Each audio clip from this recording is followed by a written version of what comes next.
Hace años en la historia. Un relato de los hechos más importantes que han dejado huellas indelebles en la memoria de la humanidad. Presentado por José Fernando Marín Hernández. Hace años en la historia. He declarado el estado de queda. And our hopes in it to preserve the peace. Por la presencia de esta base militar en nuestro territorio. Hace años en la historia.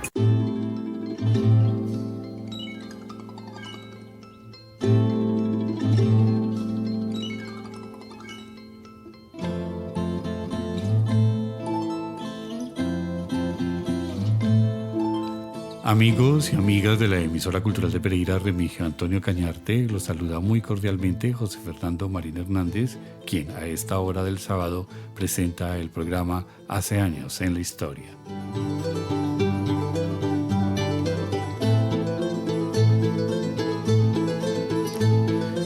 En el día de hoy vamos a recuperar la poesía de Oliveiro Salazar.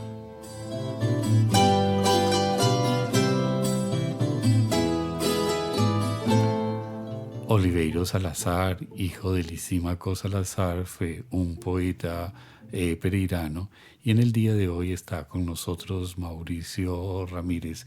Bienvenido, Mauricio, a este programa. José Fernando, oyentes, buenos días y muchas gracias por la invitación. Claro, esta invitación es muy importante en el sentido de que estamos recuperando poetas, escritores y ahora el turno le tocó a Oliveiro.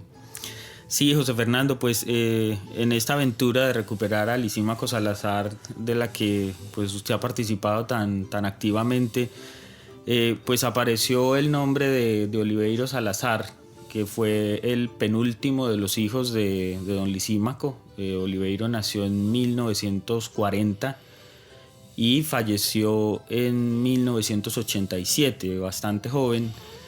Pero tal vez fue el único de todos los hijos de don Lisímaco que siguió la vena o que heredó esa vena literaria del padre y a mi juicio pues con bastantes méritos y de alguna forma también llama la atención pues ver cómo en Oliveiro se replica un poco el mismo destino del padre, ¿cierto? En muchos factores.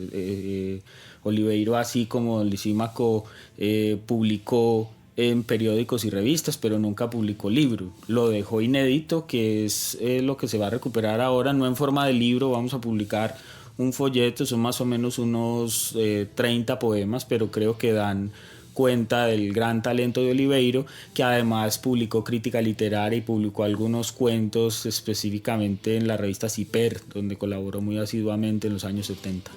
Esta revista Ciper era dirigida por don Camilo Jaramillo. Exactamente, por Camilo Jaramillo, y ahí pues publicaron sus primeros poemas muchos de los escritores que hoy son reconocidos. Ahí pues se pueden encontrar poemas de Liliana Herrera, de Nelly Arias, de muchos de estos escritores y escritoras. Y ahí incluso publicó también mucho don Lisímaco en esos últimos años, y Oliveiro fue pues un asiduo colaborador de esa revista. En los últimos años de la revista era ilustrada por Dioscórides Pérez, ¿no? Tenía como ese gran cariño hacia don Camilo porque él había sido su profesor en primaria. Esta imagen de este señor siempre tan finamente bien vestido, de su corbatín, ¿no? Era maestro de escuela, pero con una gran labor quijotesca desarrollaba esta revista y le ponía todo su empeño. Sí, además yo creo que estas recuperaciones, tanto la de Lisímaco Salazar como la de Oliveiro, incluso un libro que viene en camino, que va a publicar el Instituto de Cultura, que es el de Emilio Correa Uribe, son libros que necesariamente llaman la atención sobre las fuentes de donde salen. Entonces también va siendo hora de que la ciudad se ocupe de la historia de revistas como Variedades, como Panoramas, como el mismo periódico El Diario, como la revista Ciper. Muchas de estas publicaciones que la verdad sabemos que existieron, pero nunca nos hemos detenido pues a ver cuál fue la influencia y qué fue lo que hicieron por la cultura en la ciudad. Hace años en la historia, Oliveiro Salazar, hoy aquí en Conversaciones con Mauricio Ramírez.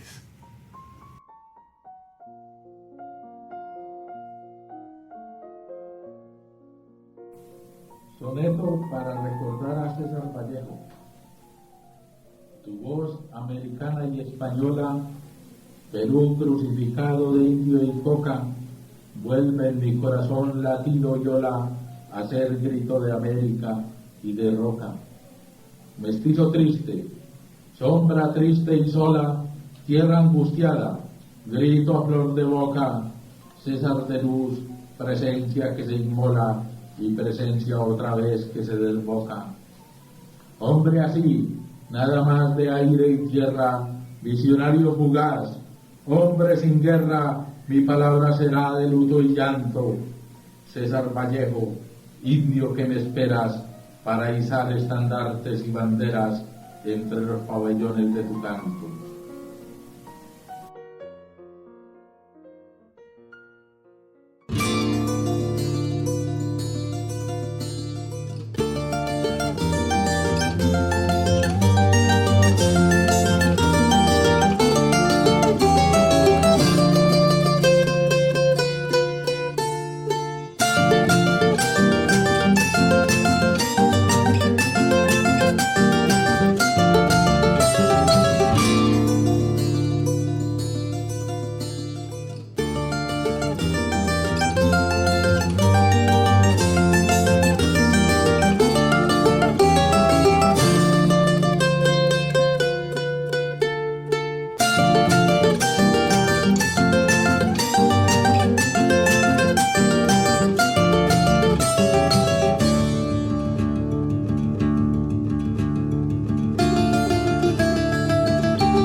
Acabamos de escuchar en la voz del propio Oliveiro Salazar sus poemas. Bueno, Mauricio, ¿y cómo se inicia esta búsqueda? ¿Cómo fue la aparición y esta pesquisa, ¿no? Que además es completamente fascinante. En esta no tuve nada que ver. No, no crea, José Fernando. Esto es un resultado de todo el trabajo con Lisímaco Salazar. Yo particularmente tengo una anécdota, y es que cuando nos encontramos pedacitos de historia, pues que eso fue un hallazgo que hicimos juntos. Yo recuerdo que tuve la oportunidad de encontrarme con Rosina Molina. Uh-huh. Y le conté, porque una de las noticias que yo me había encontrado era que Lisímaco había pertenecido a la Sociedad Amigos del Arte y había sido pues como un asiduo de la Sociedad Amigos del Arte. Y recuerdo que Rosina me dijo, sí, don Lisímaco, pero ella inmediatamente me dijo, pero Oliveiro ahí era el valioso, y ella de inmediato me habló de Oliveiro, y eso ya llamó pues como la atención, pues porque realmente pues uno sabe que son los hijos de don Lisímaco, pero pues no presta atención, aunque de Oliveiro sí hay noticia, porque en la única antología de poetas pereiranos que existe, que es la que hizo don Miguel Álvarez de los Ríos en 1995, él incluye a Oliveiro, él incluye 3 poemas de Oliveiro Salazar. pues lo que da cuenta también de que Oliveiro no era un poeta desconocido, que eso es importante también, porque yo creo que en el caso de Oliveiro y como en el caso de Don Lisímaco vale la pena siempre hacer esa aclaración, que es que nosotros no estamos encontrando a unos escritores o poetas desconocidos para la ciudad, que lo que estamos es recuperando unos escritores que fueron en su momento importantes y que hoy y que además se movían en el ámbito cultural, en el entorno, en ese quehacer de la cultura, de lo que genera la ciudad, así no sean reconocidos. Cualquier expresión humana, es decir, cualquier conglomerado humano genera sus artistas, como genera sus poetas, sus escritores, sus pintores, ¿cierto? Así como se genera el panadero, el carpintero, es decir, eso forma parte de las características fundamentales del hecho de estar habitando un espacio, es decir, donde haya seres humanos, hay todas esas posibilidades de esas finas sensibilidades. Así es. Entonces, el año pasado, cuando estábamos ya trabajando con el libro Con Arrestos de Guapo, don Héctor Salazar, el otro de los hijos de don Lisímaco, pues me habló de que él tenía unos escritos de Oliveiro. Y en alguna ocasión ya este año yo fui y él me entregó, pues unos papeles bastante ajados, eran como 2 copias que él había hecho de sus poemas, que ellos habían conservado pues como habían podido, y ahí estaban estos poemas, ¿cierto? Que hace poco pues apareció esta grabación con la voz del propio Oliveiro, entonces esto pues ya se vuelve un hallazgo bastante interesante, que además esta publicación tiene un prólogo, ¿cierto? Pues un texto que se puso como prólogo, que es una carta que Oliveiro le escribe al poeta quindiano Luis Carlos Flores, que fue muy amigo de su padre. Sí, además fue como su mentor, de cierta manera, ¿no? Le rinde como un gran sentido de gratitud. Claro, y en esa carta pues también hay un aspecto interesante, es porque pues quedan en evidencia 2 visiones sobre la poesía: la visión de Luis Carlos Flores, que en alguna medida es la visión del propio Lisímaco, ¿cierto? De la poesía como con esta influencia romántica, un poco también costumbrista, de un poco anacrónica también, y en contraste pues esta visión de Oliveiro, que era un poeta que estaba mucho más influenciado por otros movimientos, sobre todo colombianos como el piedracielismo, algunos poetas franceses. Pero él en ese momento de su aparición, yo tengo una idea muy vaga, pues, de su imagen y de su comportarse como poeta, pero en ese momento en Pereira habían muchos poetas jóvenes que estaban todavía asignados por el nadaísmo, ¿no? Uno de sus más exponentes podríamos citar a Alfonso Marín, pero también surge Luis Fernando Mejía, y bueno, y hay una gran cantidad de que en este momento pues no me vienen a la memoria, porque no estoy como muy dedicado a la poesía pereirana, pero sí sé que habían encuentros de poetas y fungían hasta asociaciones de poetas como aedos, y aparecían y habían como una que me recuerda mucho como a Eduardo López, como una querella de poetas en aquel entonces. Estamos hace años en la historia, aquí en la emisora cultural de Pereira, Remigio Antonio Cañarte.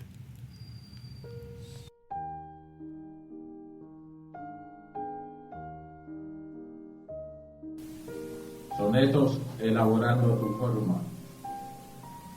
Antes de ser tu nombre conocido, esencia entre mi sueño sumergida, era ritmo vital, luz presentida, inexistencia clara del olvido. Antes de ser tu voz, timbre, sonido, eras música abierta, suspendida, eco de fuente en ansiedad, vertida eternidad, lenguaje del latido. Porque sin ser aún en mí existías, y aún sin existir te conocía, como forma, verdad, sustancia, vida. Y antes de ser y de existir ya eras, y tu existencia antes que existieras era presencia en todo repartida.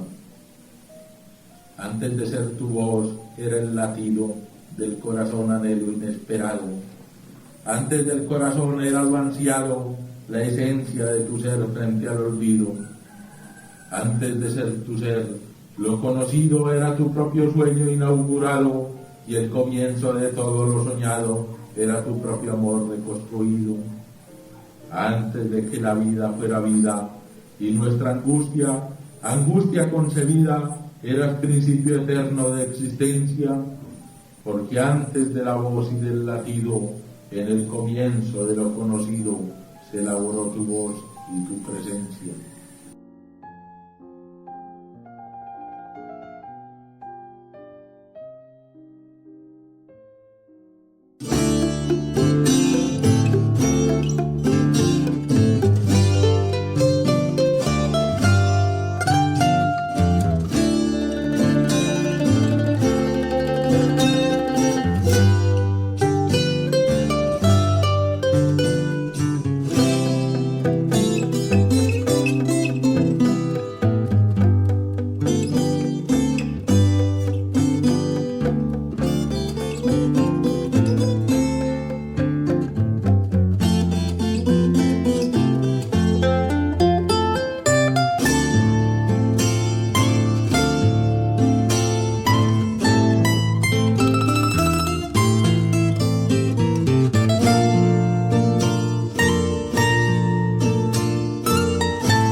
Mauricio, usted como investigador de la literatura regional y concretamente sobre Pereira, ¿cómo podría ser una línea del tiempo de la poesía en esta ciudad? Pues José Fernando, así digamos, haciendo como un vuelo, un sobrevuelo, ¿cierto? Sin entrar pues como en muchos detalles, uno podría casi que hacer unas diferenciaciones. Hay unos poetas que son, digamos, influenciados directamente por el romanticismo tardío colombiano, ¿cierto? Pues el romanticismo colombiano es un fenómeno tardío, que son los poetas de comienzos del siglo XX, y está Julio Cano, está Eduardo Martínez Villegas, Manuel F. Calle, que son como los poetas pues más reconocidos, y ahí también entra Aníbal Arcila, ¿cierto? Que es un poeta que pasó como un cometa por la literatura en Pereira. Porque, ¿El escandiano? No sé, no. Aníbal Arcila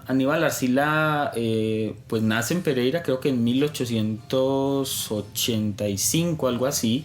Y muy joven viaja a Manizales. Él gana un premio, que ese es digamos como su gran logro. Gana un premio con un poema famoso en Manizales son muy famosos siempre sus concursos de poesía, los Juegos Florales, sí. En 1910 además tenían ese nombre, Juegos Florales, y eran como unos juegos de avalorios de poesía, ¿no?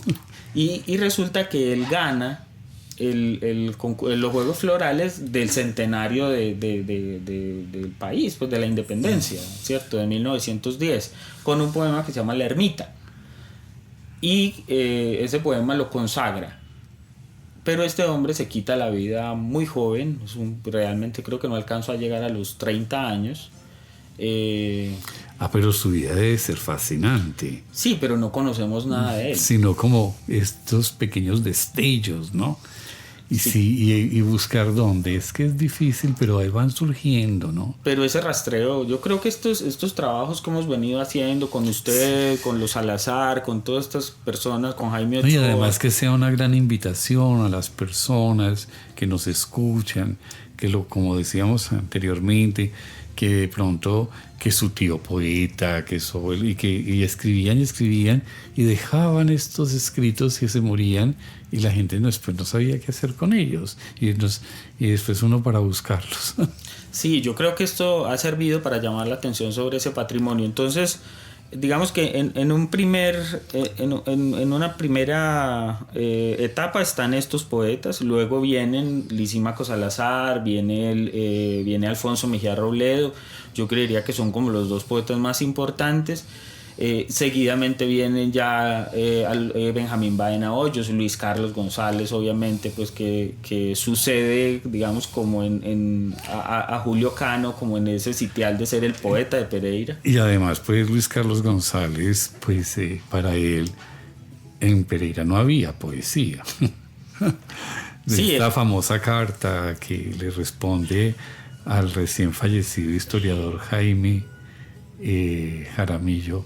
Sí, yo creo que en esa apreciación de Luis Carlos González hay mucha ligereza, pero yo creo que eso también ha sido un síntoma de antes y después de Luis Carlos González en relación con el juicio acerca de la literatura en Pereira, porque si bien yo creo que pues es una literatura en formación, hay aspectos interesantes, es decir, uno lee a Julio Cano Montoya y pues ni más faltaba, no es un gran poeta, pero uno encuentra unos poemas bastante bien logrados y además que lo mejor es el himno.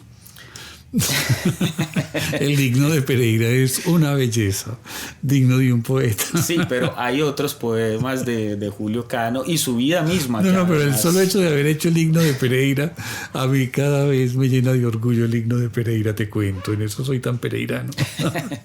Estamos en Hace años en la historia.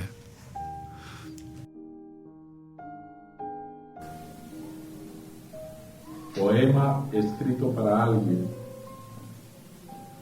La tarde se detenía en su frente cuando estábamos solos y los frutos caían sobre su voz haciéndola más dulce. Soñábamos caminos y las sandalias de nuestra ilusión se desgastaban de trajinar senderos en el aire. El aire lo repartíamos, pero ella se robaba mi silencio y escribía palabras con su risa en la pizarra azul de nuestro sueño. Cada tarde, cada hora, cada instante descifraba en el viento una nueva canción y el corazón, viajero sin sentirla, la inventaba como cuando de niños inventábamos la fábula de alguna mariposa o de un gusano muerto en el invierno. Ella existía sin saberlo en todo, en la lluvia que convertía en barcos los retazos de periódicos viejos, en la esquina del barrio que delimitaba nuestro universo o en la calle dormida donde terminaba nuestro deseo y comenzaba el mito. La vida se deslizaba como un perro temeroso y nosotros pensábamos que ser hombre era fácil. Sin embargo, ella estaba entre nosotros, vivía en nuestra raíz, sumergida en la savia que circula en las venas. Sin saberlo por ella, vivimos otro espacio. En el abajo azul de nuestra vida íbamos recontando la esperanza y una cometa inédita surcaba nuestra mente señalando caminos en el aire. Por su frente volaban mariposas, su pecho era un río de miel que conducía al amor. recogía la noche entre las sus manos para soñar palomas volando hacia la tarde. Sin comprender por ella vivimos otro tiempo. En la noche quedaba nuestro rastro imperceptible, vago, casi etéreo, un perfume, una flor, una palabra, una caricia, apenas un latido. Eran simples idiomas presentidos, tatuando el corazón de abecedarios.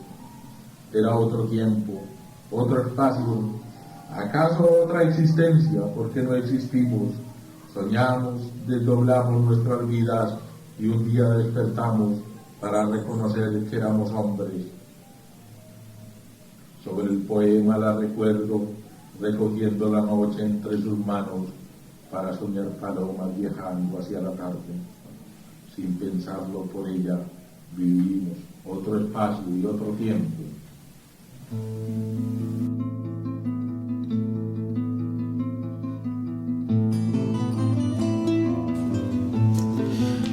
Sí, José Fernando, entonces, como veníamos hablando, después de Luis Carlos González, uno siente que hay un brinco, por lo menos en relación con la tradición poética colombiana, porque uno siente que pasamos como de una influencia del modernismo, del romanticismo, que es como la que uno identifica en el maestro Valencia, en estos poetas... Eduardo Carranza. Exactamente ese es el brinco, porque es que en Colombia, después de la influencia de Valencia, viene toda la influencia del piedracialismo y luego brinca casi que al nadaísmo. En Pereira, cuando uno mira, se da cuenta que está ese brinco de esa influencia del maestro Valencia a el nadaísmo, y ahí pareciera que no había nada. Y resulta que cuando yo empecé a leer los poemas de Oliverio Salazar, me encuentro con que es que son los poemas influenciados por el piedracialismo. Es decir, ahí uno entiende, uno percibe la influencia de los poetas del 27. Y además la vigencia de una modernidad aparente, es decir, la evolución misma de esos nuevos lenguajes, aunque como expresiones estéticas fueron tardías en Colombia, pero en nosotros eran completamente nuevas, como la poesía de León de Greiff, por ejemplo, ¿no? Exactamente. Sí. Y en Oliveiro, por ejemplo, también se percibe la influencia. De hecho, hay un poema dedicado a César Vallejo, a Pablo Neruda. Entonces, estos poetas que no están presentes en Luis Carlos González, que no están presentes en Lisímaco, y que tampoco están del todo presentes en poetas como Luis Fernando Mejía y quienes vienen después, Alfonso Marín y ellos, porque ellos estaban más influenciados por el nadaísmo, ¿cierto? Es más percibible la influencia del nadaísmo. ¿Y qué mirada se puede tener entonces en este ámbito sobre Héctor Escobar? Lo que pasa es que Héctor Escobar arranca, digamos, como dentro de esta ruptura que genera el nadaísmo, pero yo me atrevería a decir que Héctor Escobar es casi que inclasificable porque él fue muy ecléctico en la poesía que hizo, ¿cierto? Él se fue desde hasta las fuentes clásicas y sobre todo francesas y las mismas españolas, porque los sonetos de Héctor hay unos que son, pues, parecen calcados del siglo de oro español. Sí, de Quevedo, que además es una fuente de los poetas de Lisímaco, de Luis Carlos González mismo, de ellos. O sea, es que yo creo que hay un concepto que nosotros tenemos que empezar a pensar distinto, que es el de influencia. Yo no creo que haya una influencia muy directa, por ejemplo, de Alfonso Mejía Robledo, de Lisímaco Salazar, en los poetas posteriores, pero pues porque no creo que los poetas posteriores hayan querido escribir como ellos, pero lo que uno sí empieza a encontrar es que hay influencias, hay aspectos comunes, es decir, el cultivo, por ejemplo, de esta poesía cercana al siglo de oro español. Sí, es porque la gente, es decir, se nutre del canon de la poesía. El canon de la poesía está dando también unas directrices, y quienes llegan a él pues saben mirar hacia atrás y recurren como los salmones a volver a la fuente. Sí, pero uno en Pereira, por ejemplo, identifica que las fuentes son las mismas, ¿cierto? Realmente la poesía pereirana no ha sido una poesía que haya buscado, por ejemplo, las vanguardias. Lo más cercano a las vanguardias que nosotros tenemos es lo que hicieron todos estos poetas a los que usted hace alusión, cercanos al nadaísmo. Yo me atrevería a decir que tal vez el libro más vanguardista que se ha escrito en Pereira es Lógicas y otros poemas de Eduardo López Jaramillo, que es de 1979, ¿cierto? Que bebe de todo ese fenómeno. Claro, porque Eduardo era producto de otra sensibilidad, es decir, el solo hecho de llegar un muchacho de 18 años a Europa y con esa inteligencia y esa capacidad de esponja, él asumió esa modernidad, asumió el tiempo, es decir, fue un poeta de su tiempo y escribió como un poeta de su tiempo. Claro, pero entonces es como tenemos que ir empezando a armar estas piezas del rompecabezas. Entonces yo creo, y eso fue lo que... Aunque interfiera un poco, es como la literatura que hace, también por su presencia en Europa, por su experiencia de vida de Alba Lucía Claro. Ángel, cuando en Londres escribe, por ejemplo, 2 veces Alicia, que son textos que parecen escritos hoy, en la literatura de hoy en día, ¿no? Y son libros de hace casi 50 años. Y la misma poesía de Alba Lucía Ángel, que es tan desconocida también. Sí, por ejemplo, lo de las andariegas es algo completamente insólito. Estamos en Hace años en la historia, aquí con Mauricio Ramírez, recuperando nuestra historia literaria.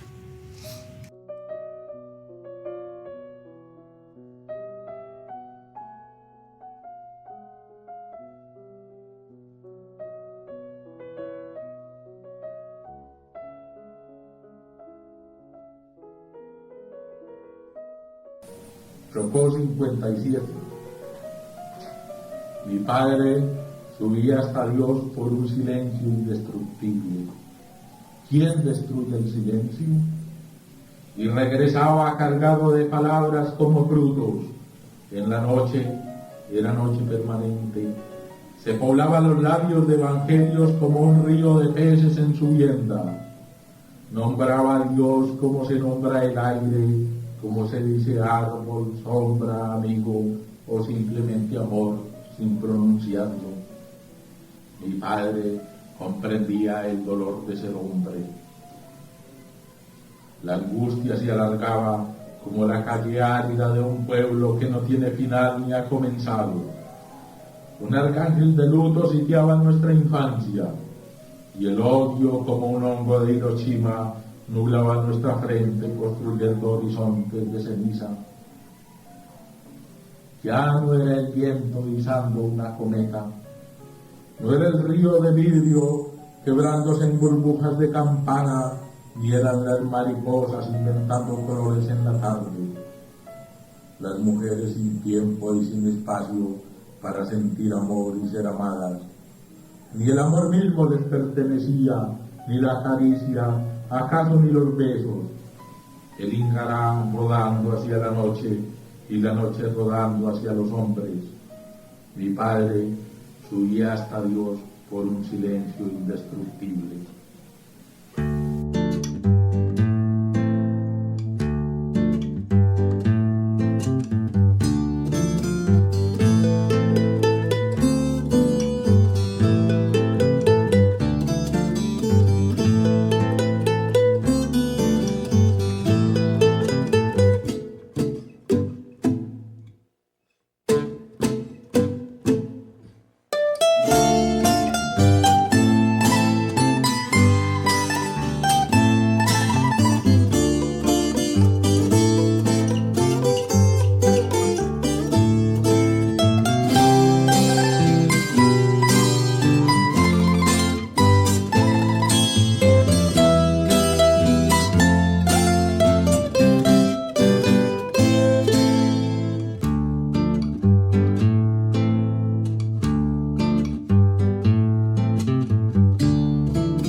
Hay algo singular en Oliveiro y en su papá, ¿cierto?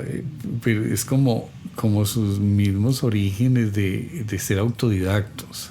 Sí, José Fernando, es un poco extraño eso, porque Oliveiro debe abandonar la escuela cuando tenía 10 años, porque don Lisímaco arrancó toda esta aventura de irse para el Chocó.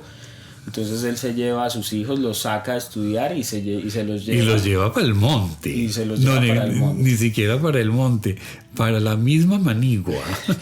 A la Entonces, selva. allá, pues realmente ninguno de estos muchachos pudo volver a la escuela. Todos tuvieron que dedicarse a cumplir labores agrícolas, a acompañar a don Lisímaco en esta aventura, hasta 1957, que regresan a Pereira, y curiosamente Oliveiro decide no continuar sus estudios, pero surge en él como este interés por la literatura y empieza a cultivarse, y él entra también en la Sociedad de Amigos del Arte.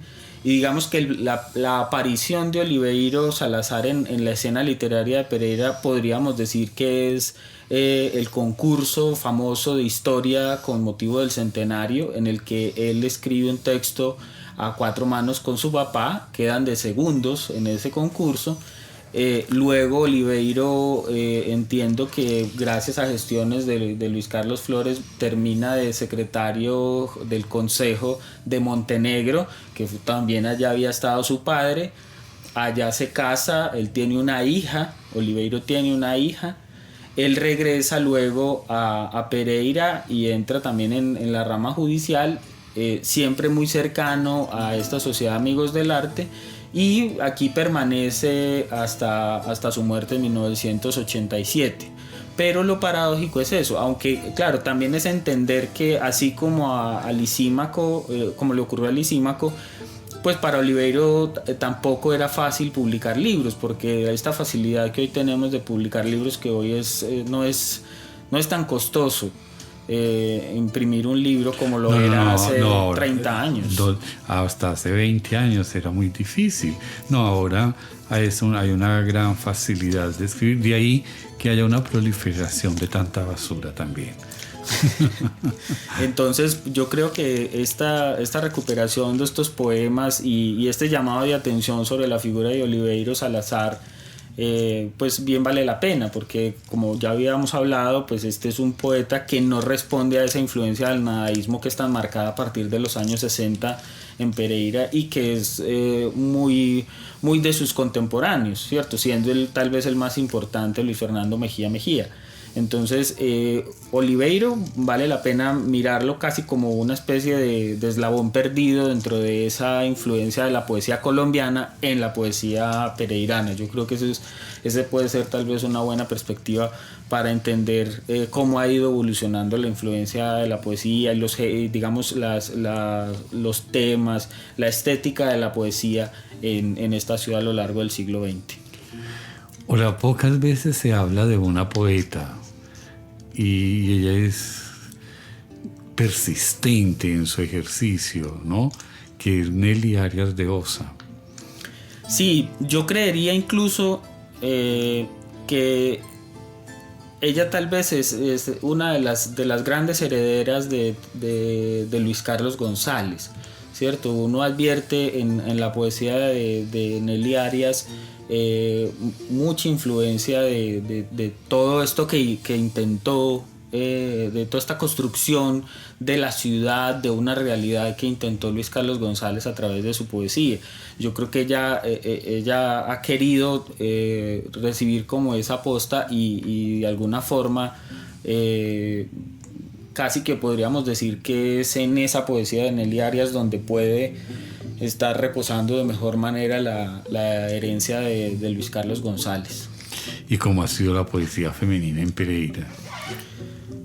Pues yo creo que ese es un fenómeno reciente. Yo creo que pues ha sido escaso, porque realmente uno no encuentra, por ejemplo, en los primeros años, tal vez el nombre que llame más la atención, que es un nombre que aparece fugazmente en la revista Variedades, y tal vez, si la memoria no me falla, en el diario, que es el nombre de Jenny Campo Posada. Pero rápidamente ese nombre se esfuma de las páginas de las revistas y los periódicos. No hay libros de Jenny Campo Posada. Hugo Ángel hace mención en su historia de Pereira a dos poetas que en este momento no las recuerdo, también creo que de los años 40, 50, pero hoy nada se conserva de esas poetas. Alba Lucía Ángel hizo poesía, ¿cierto? Pero es tal vez su faceta más desconocida. Creo que hay un libro de poesía solamente de ella. Pues total que su poesía reposa más en sus novelas, ¿cierto? Que en ese libro mismo de poesía. Y yo creo que la poesía ya hecha específicamente por mujeres es un fenómeno más de la década del 70 para acá. Entonces tenemos a Nelly Arias, tenemos a Liliana Herrera, tenemos a Olga Lucía Betancourt, tenemos... Olga Lucía Betancourt, extraordinaria. Ana María Jaramillo, sí. Tenemos ya digamos en épocas más recientes tenemos a Yorlady Ruiz y bueno, yo creo que hay un grupo de mujeres que están participando de todos estos talleres de poesía que hoy hay en la ciudad y que creo que están abriendo espacios para la expresión ya que yo creo que esto pues puede generar la aparición de una voz más sólida. Tal vez creo que sea Yorlady Ruiz, sobre todo con ese último libro, Diarios Íntimos, que ganó el concurso de escritores pereiranos en el 2012.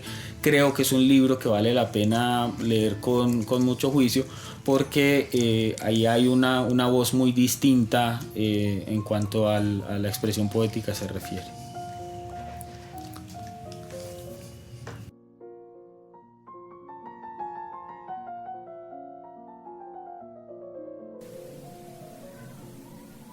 Tres estaciones en el hombre para Hugo, mi hermano. Primero, angustia inicial. Primero fue el deseo vago de no reconocer tiempo ni espacio. Necesidad de prescindir de todo, disolución del elemento, una disgregación de la existencia. Pensar en que los árboles no fueron, ni el agua tuvo nombre, ni la estrella fue luz en el silencio. Anhelar que la noche socave la esperanza para que el corazón sea sombra solamente. Desalojar del pecho las raíces del amor que soñamos para que nuestras venas se conviertan en cauces de ceniza. Ir buscando la nada y ser nosotros mismos el vacío.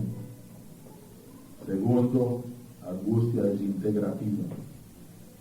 El corazón deshabitado, la palabra callada, la noche se aproxima lentamente y la voz que tuvimos se extingue entre la sombra. Sin mente para el sueño, sin estatura azul para el anhelo, el hombre comienza a destruirse, pierde forma, es ausencia perpetuada, antítesis del ser, negación absoluta de la vida. Frente a la soledad va perdiendo su imagen, su propia imagen se convierte en nada. Tercero, disolución final. Lo que fue ya no existe. Lo soñado no alcanzó a ser un sueño. La canción que dijimos murió con la palabra. El amor que inventamos esfumó con estrella. Y la rosa no tuvo su inventario de olores. La mariposa alada que forjamos pensando en nuestra infancia no tuvo abecedario de colores. La fugaz estación de nuestro sueño destruyó la esperanza. El designio del hombre se ha cumplido, ir buscando la nada y ser nosotros mismos el vacío.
Bueno, Mauricio, ya hemos llegado al final de este programa de Hace años en la historia, en el cual en el día de hoy recuperamos la poesía de Oliverio Salazar, hablamos de la poesía femenina y además es un gran placer, tanto para mí como para nuestros oyentes, estar contigo en esta mañana del sábado. De nuevo, mil gracias. José Fernando, los agradecimientos son para usted y para los oyentes, pues por la oportunidad de seguir contándole a la ciudad pues como estos hallazgos que ojalá sirvan para llamar la atención sobre una literatura que está todavía por descubrir. Y además mi agradecimiento a Luz Mary Bermúdez por su colaboración en la edición y la parte técnica de este programa, que fue preparado y presentado por José Fernando Marín Hernández para el Instituto Municipal de Cultura y Fomento al Turismo y transmitido por la emisora cultural de Pereira, Remigio Antonio Cañarte. Tengan entonces un feliz día sábado.